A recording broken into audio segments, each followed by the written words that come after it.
and welcome to another episode of The New Norm on Black Enterprise.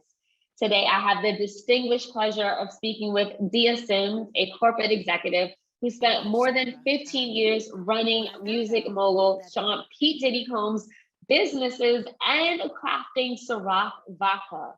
Today, she serves as the CEO of the LeBron James-backed Lobos 1707 Tequilla line. Dia, thank you so much for being here with us on The New Norm. Thank you so much, Selena. I'm excited to be here. Absolutely. So before we talk about your new appointed role as CEO of Lobos, I want to take some time to talk about your career journey. You started off working for Pete Diddy as an executive assistant, climbed your way up to chief of staff, and then became the CEO of Combs Enterprises. And I know I skipped a few steps and promotions within that, but just to give a broad overview of the extent of your career, can you brief us on basically your journey? Yeah, so I did a ton of things actually. I used to work for the Department of Defense, negotiating defense contracts. I ran a small marketing company in the DC Metro for years. And then I was in radio sales when I came over to Combs Enterprises. And I remember when I started, I had turned 30 the week before I started working for Puff. And I hadn't ever been an assistant before, actually. So I originally applied for the job as chief of staff. And Combs was like, listen, if you want to come, the role that you can take is executive assistant, because we want to see if you can really lead major teams. So I was like, yep, I don't care what you call me, but I'm going to come over, because I thought, I felt like it was a place where I could learn a lot, which I did. Started off with Puff October 5th, 2005. And as an executive assistant. And look, it's no coincidence. I think all of his success is super attributed to his just laser focus on getting the best out of every minute, right? Like, we're all allocated the same amount of time, but he is relentless about driving for maximum impact and ROI and every second of the day.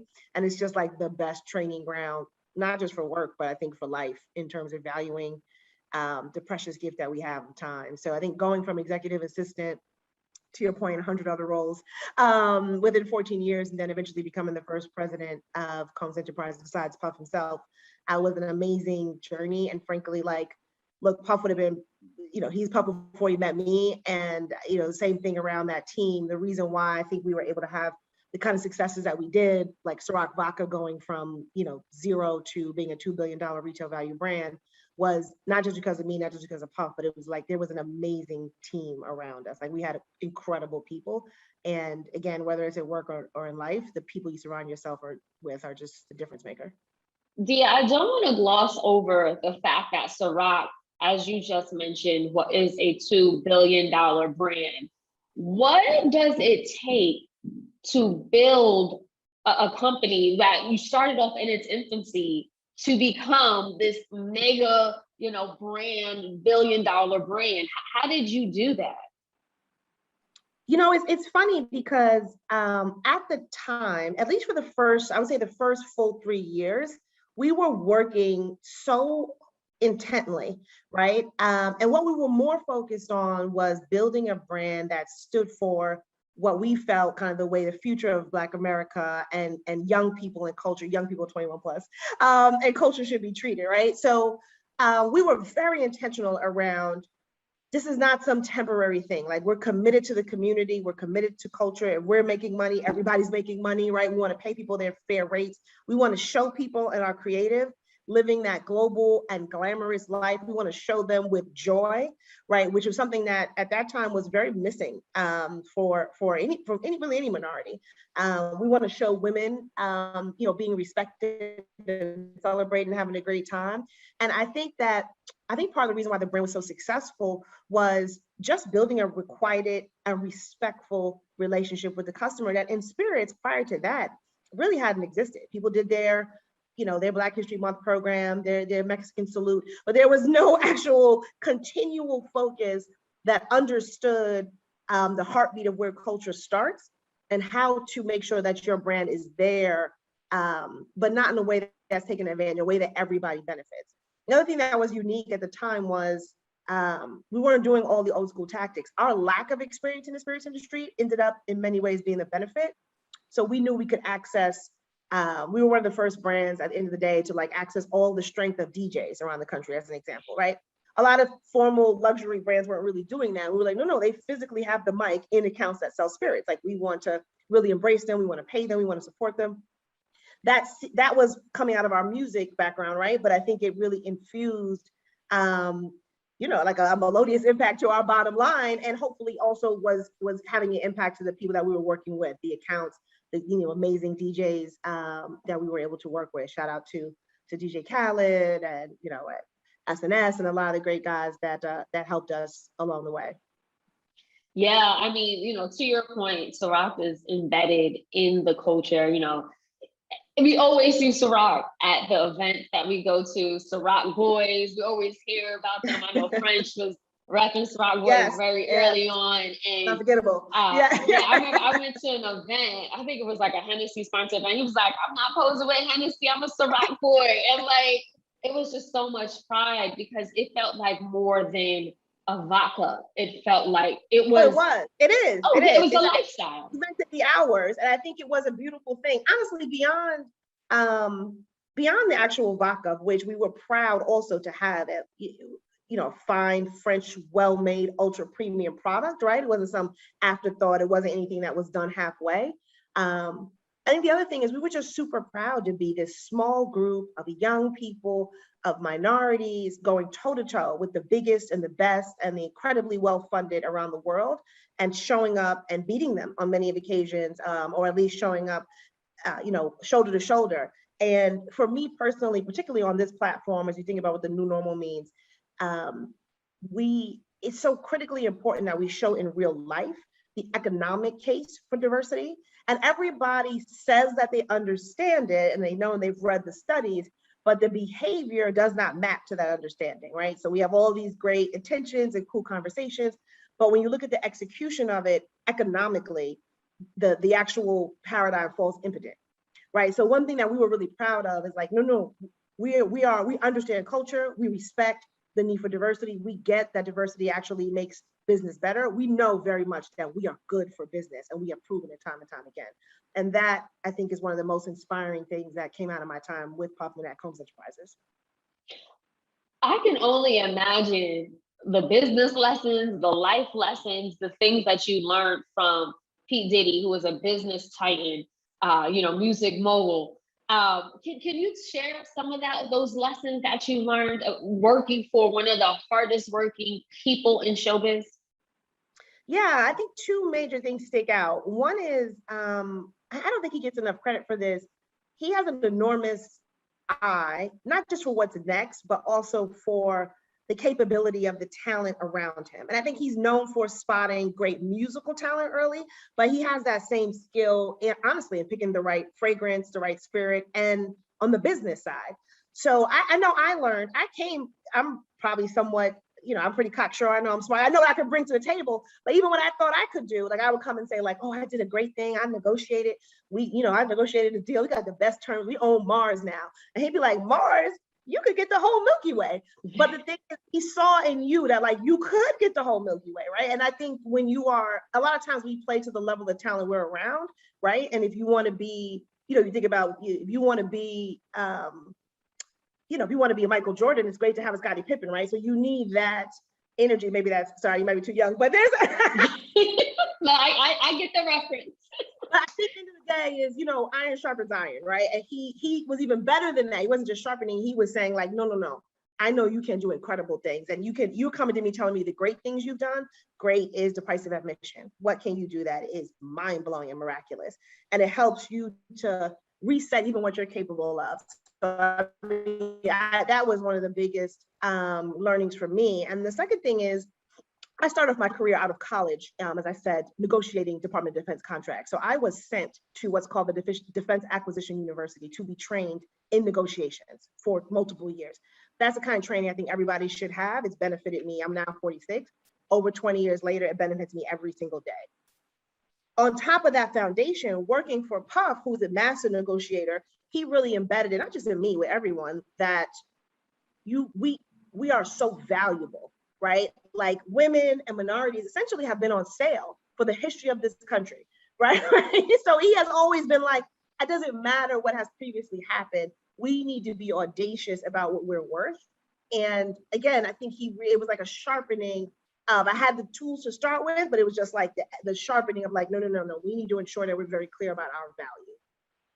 You know, to your point, I heard you tell the story about your early days working for Diddy, and one of the first assignments was he showed you a picture of a model in a magazine and said, I want her in my video tomorrow morning. You had no idea what magazine, you had no idea who the woman was, and you miraculously were able to track this woman down. When I think about that, I'm like, Diddy had to see something in you. He had to see your drive, your tenacity. And I was like, was he testing you to see if you would match his energy? And, you know, or did he sort of see that in you and say like, no, she can get it done? Or was it a combination? You know, listen, I don't know. You know, it's funny. He and I have probably never actually talked about it, but what I do think is that he goes around in the world expecting greatness everywhere from everyone, right? You know what I mean? So I think like, I don't know how often he's disappointed or not, but I knew I wasn't going to be the one to disappoint, right? So I feel like, you know, it's a funny story because I was very new. I had started, this was still, I want to say October, it's like within my first 4 to 6 weeks. And I think finding, especially, it's probably hard to understand in context now. Like back then, Google like that, right? You know what I mean? Like, so there was no picture search. This was legitimately calling my friends who worked for magazines, which were still a flourishing thing, right? Like, you know what I mean? Like in real life. And then just doing the backwards work of describing things on the phone. I wasn't even like shooting, you know what I mean? Like I'm literally like, and the girl has on a yellow shoe and it's a blue background, trying to get the information to find this model for the Biggie Duets video that's happened the next day, who I finally tracked down her manager, and they were in Brazil, and she only spoke Portuguese. And fortunately, my god brother's girlfriend, wife now, was you know, from the Ivory Coast. So I called and asked her to translate at 9:45 at night when I called Puff at the studio. Like, I think the thing too is the being resourceful, seeing things through. And even if something seems like, oh, this is like a really, like somebody may ask you to do something and you got to figure out whether it's worth it for you to do it or not. Don't get me wrong. But if it's worth it for you to do, then it's worth it for you to do. Like I grew up very much in it, like if you can get a B, you could get an A. So it's not really like the culture of, well, I tried and I checked it off because I tried, is actually, I think, a disservice to yourself, because the gap between the attempt and the completion is probably smaller than you think. And if you're in it, you know, rocking it to the end. Yeah, so you and I, we both grew up in Queens. Yeah, girl, we're both Queens girls. And another thing I want to ask you is, you know, how do you go from growing up in Queens, right? You know, you went to college, you mentioned working for the defense, the Department of Defense. You almost like glossed over that, but like you know, you went from that to now, you know, running a new tequila company. What would you say are some of the key pillars or components that you've needed or identified throughout your life that has helped you get from point A to point B? Honestly, a lot of my, I think what has worked well for me is simplifying things, right? And this may seem like a gross oversimplification, but I'm in my house, I'm in Maryland, and if I decide right now I'm gonna walk to my neighbor's house down the block, my feet and hands follow what my brain's intention are. And I'm not trying to be like super hokey, but I think the truth of the matter is, for the most time, the capacity is within us, right? All people, all humans on the world share 99.5% the same genome. And I say this often, but like if an alien was looking down at us, they would be like, what are these ants arguing about, right? We're somewhat indistinguishable in terms of our capacity for greatness. you have to make a decision about where you're going to go. Like if I say in my mind, I'm going to walk 600 blocks or 2 blocks, so I'm going to build $1 billion company. Or if I say I'm not, I'm going to build a $5 company. Like you have to first start with seriously in your heart, your intentionality, because the power of what your brain can drive in your actions is really meaningful. And I think a lot of us have great dreams, but we don't actualize the intentionality of how we, and to take that step down to make sure our physicality is mirroring where we're trying to go, right? And not, again, I don't want to be like all over the place, but it is really that simple of, I'm quite intentional about my time. And I'm also very grateful. Like I grew up very like, my parents are incredible. My mother was diagnosed with multiple sclerosis when I was around 9. And she's, up to this point, she's pretty much in like constant pain all day. And it stops her for nothing. Like, you know what I mean? When I say it stops her for nothing, it stops her for nothing. And I think like, I have always been of the mindset that if I wake up, or rather when I wake up, I'm super blessed. That's all right. Like, ain't nothing else happens that day. Like if there's breath in my lungs, I'm delighted and I'm grateful for that. Everything after that is going to be added value. And from there, knowing how grateful I am and every day is so important and that it's not promised, I'm really thoughtful about how do I get the most out of that time. And honestly, particularly, so proud to be talking to you with Black Enterprise is I'm working really hard to not work really hard, right? You know what I mean? Like, right? So the thing that motivates me, the things that really motivate me are like, I'm 46. I'm trying to, continue to do things, to be really successful, to continue to build my incredible Lobos 1707 tequila brand, which is killing it. Thank you everybody for the support. So that in the next 10 years, I'm not doing this anymore, right? Life is very simple for me. I'm very happy with my family. I have incredible friends, incredible family.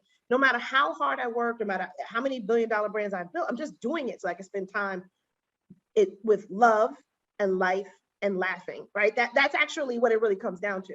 And I think if you can prioritize what you're doing it for, then it starts to become really important. Like I'm not going to work for 60 years, hating every day of it, and then also stealing my precious time. No, like we should all just make sure that whatever you're doing every day, if it's not incredible, then just do it with the maximum efficiency to get you so you can live what life is actually about. That's the real enterprise. Beautiful. I can't wait to watch this interview back and take notes because the gems are just so inspirational what you're saying. I'm so happy that you held up the Lobos bottle. So I actually went to a couple of Lobos events. I am not a heavy drinker, but I have, experienced just the experience of Lobos, right? I even went to the offices on the Lower East Side here in Manhattan. Yeah, I had a really good time. So I want to talk about this dynamic brand. I think people are, just now hearing about it. I know, it's been out for a while, but, it's backed by LeBron James. They tap you to be the CEO. Tell us more about Lobos and what it is that you're excited about working with this company.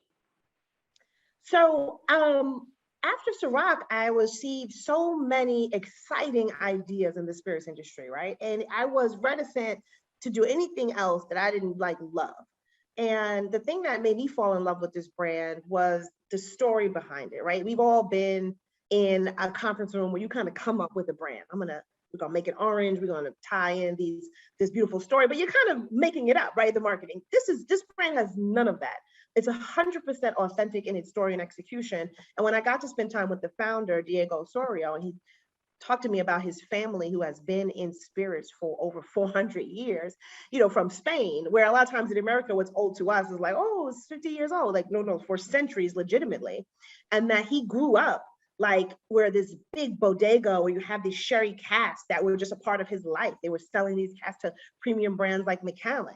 As a documentarian and an actor in Spain too, he brought a beautiful creative lens and artistry, I think, to the experience of being in this industry. His family has been in gin and sherry for a very long time. In that, honoring that history, all of our brands, essentially, all of our tequila marks are finished with sherry, with the Pedro Jimenez sherry. And it really shows up in the viscosity of the liquid and the smoothness of the liquid.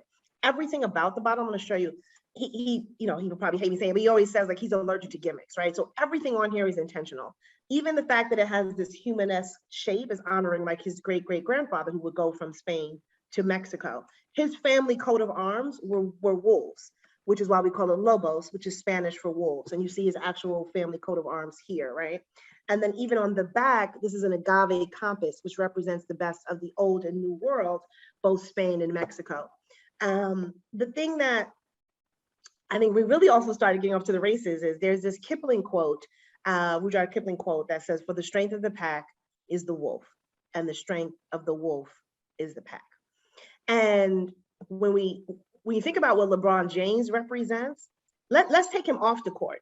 The simple fact that like his straight up like friend group from childhood are now incredibly successful together and incredibly successful individually is entirely what we built this brand. Like that's the manifesto we have when we do anything. Like, are we honoring that quote? Are we thinking about like how we're stronger together? And then, you know what I mean? How we're each strong, but we make the collective better. And it was such a natural fit for the way LeBron moves, the way he believes in team, the discipline, I think, of understanding your contributions to the greater world. And then on top of it, the liquids just knock out incredible. I mean, even when I first met, they would say, "Oh, LeBron James." I didn't know LeBron James. So that sounds great. Mr. Arnold Schwarzenegger. I said, that sounds great. I said, but what does it taste like? Because what I can't do is I'm never going to get behind something that's not actually incredible. We just won double gold for our Reposado in New York. We continue to win awards for our Extra Añejo. We've won gold. Our Joven has won gold. We just came out with our Mezcal in the black bottle. And I think we just finished our fiscal year, September 30th. And we tripled our forecast in 6 months. So we're doing well. The business is doing extremely well in a very short period of time. Demand has been incredible, and the liquid has got a ton of awards. And then frankly, all that is great, and commercial success is really important. But the thing I'm most proud of is it's just a great team. I know I'm on the same like note, but life is too short. And when I look to my left and right, I want to be with people that I respect, right? And we've really built a culture of please and thank you and strong contributors. And we're 50% women and we're 60% ethnically diverse. And we tripled our goal because of that, not in spite of that. And that's the kind of place I want to be. You know, speaking of the goals, can you talk about how many cases of Lobos have been sold and where people can currently buy Lobos? Yes, so you can buy on Lobos. You can go to our site, lobos1707.com. You can also go to reservebar.com. We're in most Total Wines. If you're in the South, like you're in Texas, Specs, Goody Goody. Trying to think where everybody is in. And if you follow us on Instagram, we always put like local by state. So we're in 26 states as of a few days ago. And we're now off to the races in our next fiscal year. And as I mentioned, we had our original forecast. We tripled our forecast, which means we tripled our revenue goals. We still are just doing our final close with our internal teams, but it's doing incredibly well. Blown away all expectations. Wow. Did you apply any of the lessons, anything that you learned while building Ciroc to Lobos? I think it's a very different brand, but the spirits industry is one that is really unique in general. And I started working in the spirits industry actually before Ciroc. I had run like a small company in DC that was focused on spirits, and Seagram's at the time was my biggest client. So I've been dabbled in and out the industry for a long time. What I have learned is the part that is the difference maker in building a successful spirits brand. It's a difficult industry to just jump into. So, I'm just going to start Jennifer's whiskey. Like it's hard to make it because of the regulatory complexity that changes, like zip code by zip code, because of the distributor requirements, where a lot of times you're not actually ever selling directly to a person. You have to sell to a middle person, and that changes kind of again, like state by state. So it's not that easy to get. So I have had enormous learnings, not just at Ciroc, but in the entirety of my career, that I think we've been able to like sharpen and laser focus to build this brand. We recently, myself, Erin Harris, who's the Chief Marketing Officer at Lobos 1707, and the industry legend, Dan Sanborn, the three of us recently launched an initiative called Pronghorn with Diageo, who's the biggest in the industry, as the anchor investor. And the short of it is a 10-year program, which is set up to build a template on how to effectively diversify an industry. And we're starting with spirits, and we're starting with the Black community in the United States, taking all the learnings that we've had and then supercharging it for people who are trying to get into the industry. So we'll be commercialized in December. It's called pronghorn, which, if I have time, I'll tell you quickly, is the second fastest land mammal in the world, second only to the cheetah. The cheetah will beat the pronghorn in a sprint, but the pronghorn will beat the cheetah in a marathon every single time. So we talk a lot about DEI in business. It was important for us to build something that was heart-led, but math-based, and that was commercially forward, and that is committed to the long term to drive real wealth at a legacy level for the Black community in the US. Amazing, Dia. We only have a few more minutes left, but before we let you go, if you can just leave us with some parting words about how you were able to accomplish so much as a Black woman in business and what advice you would give to others. Yeah, so look, and still to this day, you know, when I mentioned working at the Department of Defense, I was 21 years old. I was negotiating $100 million defense contracts crazily. And I was the youngest person in every room, often the only woman and the only minority for a country mile. And all these years later, at any C-suite meeting, nothing has changed. S&P 500 still has 30 or less women CEOs, right? So we together have to be disproportionate and not play fair about advocating for our space at the table.